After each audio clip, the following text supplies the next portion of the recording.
First option is the right answer, ये वाला 1 sigma 2 pi. Next question, which metal can not be reduce by the chemical method. एक sodium ही है, जब हम इस सोडियम का एक्सट्रैक्शन करते हैं तो ये क्या करता है ना, जिसका रिडक्शन, जो भी हम एलिमेंट यूज़ करते हैं रिडक्शन के लिए, उसके साथ रिएक्शन कर जाता है, क्योंकि सोडियम क्या हाईली रिएक्टिव एलिमेंट है, तो उसका रिएक्शन करके कंपाउंड बना देता है।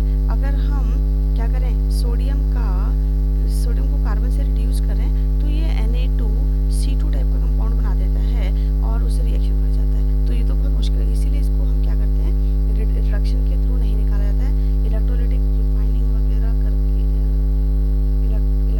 इलेक्ट्रोलिसिस करके इसका हम एक्सट्रैक्शन करते हैं, ठीक है, इलेक्ट्रोलिसिस। चलिए नेक्स्ट है, which one is a Lewis acid. Lewis acid वो होते हैं जो प्रोटॉन लेते हैं, प्रोटॉन वही लेंगे जिसके पास कमी होगी।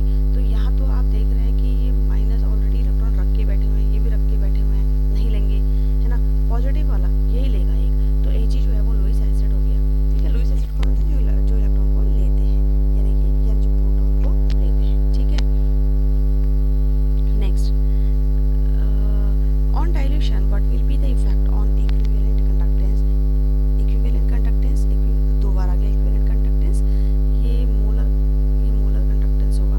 Equivalent conductance and molar conductance, अगर आप डाइल्यूट करते हैं ना किसी सॉल्यूशन को, तो मोलर कंडक्टेंस और इक्विवेलेंट कंडक्टेंस क्या होती है, बढ़ती है, और स्पेसिफिक कंडक्टेंस कम होती है, क्योंकि स्पेसिफिक कंडक्टेंस को हम पर यूनिट वॉल्यूम में देखते हैं तो बहुत कम हो जाती है डाइल्यूशन से, पर यूनिट वॉल्यूम में कम होती है। जैसे ओवरऑल देखेंगे तो क्या होती है, डाइल्यूशन से बढ़ती है कंडक्टेंस, है ना।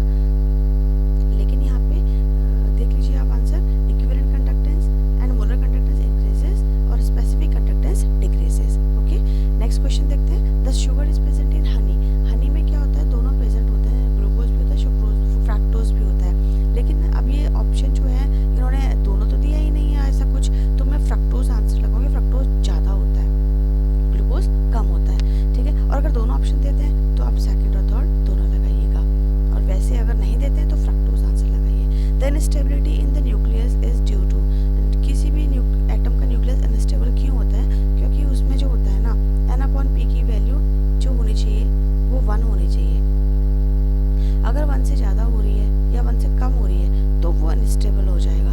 तो E/P नहीं देखते हैं हम, ये E/P नहीं देखते हैं, N/E भी नहीं देखते, N/P देखते हैं। अगर हाई N/P है और लो N/P है तो वो अनस्टेबल हो जाएगा। Next question, the Le Chatelier principle is applicable to only homogeneous, only word लगा दिए इसने, ओनली हेट्रोजीनस, ओनली फिजिकल, नहीं। ली-चैटले प्रिंसिपल होमोजीनस के लिए भी होते हैं, हेट्रोजीनस के लिए भी होते हैं, और फिजिकल के लिए भी होते हैं। अगर आप बोलो तो मैं आपको एग्जांपल देके बता सकती हूँ। इक्विलिब्रियम, देखो हमने PCl5 देखा था, PCl3 और Cl2 बनता था इसमें, है ना। तो ये गैस गैस गैस, तो इसमें इक्विलिब्रियम हम देखते हैं, है ना। तो ये तो एप्लीकेबल है, कैसे होमोजीनस है, एप्लीकेबल है। हेट्रोजीनस में अगर हम देखें किसी एक सॉलिड को क्या करें, तोड़ दें, जैसे CaCO3 को तोड़ा CaO और HCO2 में, तो क्या होगा, CaCO3 solid, CaO solid, CO2 gas. तो ओनली हेट्रोजीनस, ये भी गलत है, ओनली नहीं कह सकते ना। ओनली फिजिकल, यानी कि water to liquid, water to solids, ice to water, vapour to water, water to vapour, ऐसा भी नहीं है। तो ये जो है ना, ये तो तीनों ही गलत हो गए, ये तीनों ही गलत हो गए। ये ऑल स्टेट्स के लिए एप्लीकेबल होता है, ऑल सिस्टम्स के लिए एप्लीकेबल होता है। अब लास्ट क्वेश्चन